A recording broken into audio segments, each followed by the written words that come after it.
Assalamualaikum warahmatullahi wabarakatuh. Perkenalkan, nama saya Alivia Zawahrinata dari kelas 12 F7. Di sini saya ingin mempresentasikan tentang salah satu seorang komponis besar di Indonesia, yaitu Ismail Marzuki.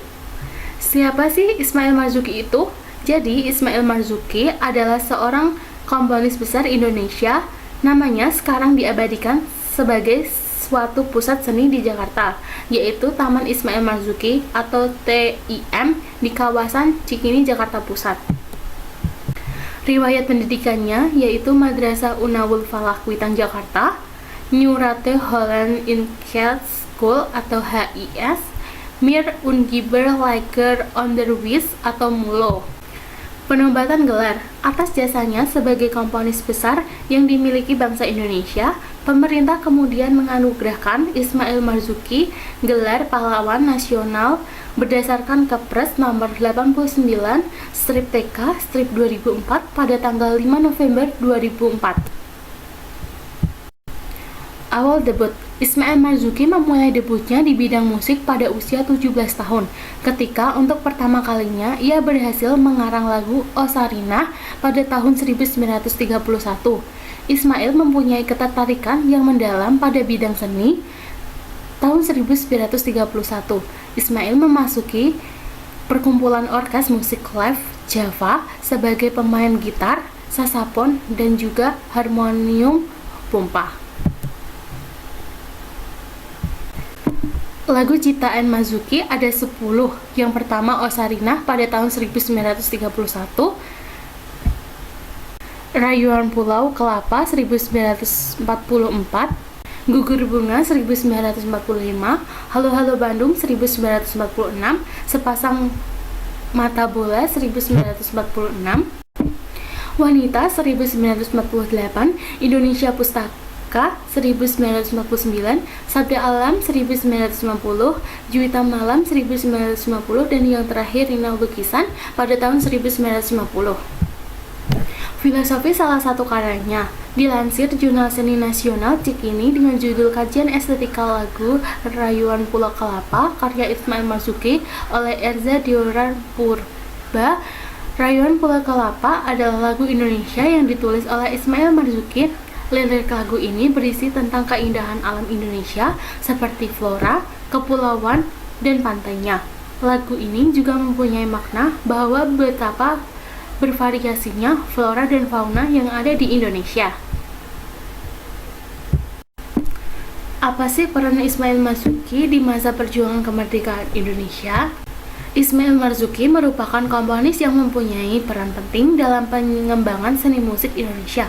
Lagu-lagu ciptaannya berhasil membakar semangat para pejuang kemerdekaan untuk melawan menjajah waktu itu. Atas karya-karyanya yang sangat berarti bagi perjuangan kemerdekaan Indonesia, Ismail Marzuki ditetapkan sebagai pahlawan nasional pada 5 November 2004. Ismail Marzuki tutup usia pada umur 44 tahun 25 Mei 1958 di kediamannya kawasan Tanah Abang, Jakarta Pusat karena penyakit paru-paru yang dideritanya. Ini nih ada fakta, yaitu F-nya, Ismail Marzuki fasih dalam bahasa asing.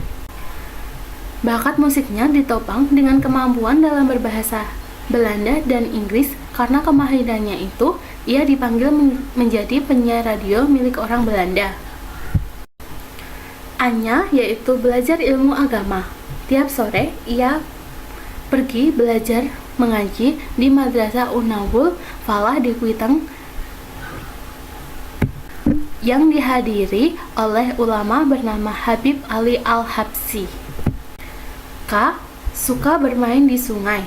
Semasa kecil ia suka bermain di Sungai Ciliwung bersama teman-temannya.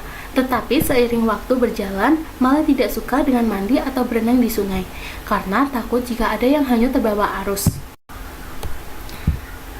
T. Penjaga toko alat musik. Ia sempat diterima di sebuah toko dengan bermodalkan ijazah MULO dan kemahirannya dalam berbahasa Belanda dan juga Inggris. A. Mahir bermain 8 alat musik. Ia pandai bermain alat musik harmonika, mandolin, gitar, ukulele, biola, piano, saksofon, dan juga akoradon. FYI, Pusat Kesenian Jakarta Taman Ismail Marzuki yang populer disebut Taman Ismail Marzuki atau TIM merupakan sebuah pusat kesenian dan kebudayaan yang berlokasi di Jalan Cikini Raya 73, Jakarta Pusat.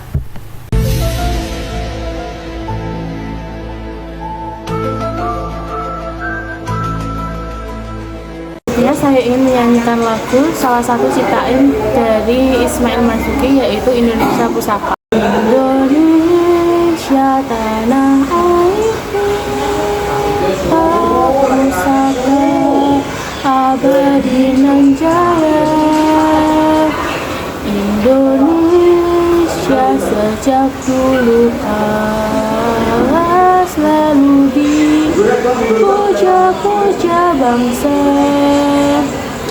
Di sana tempat lahir beta,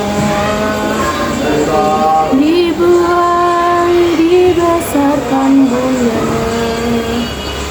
tempat berlindung di hatiku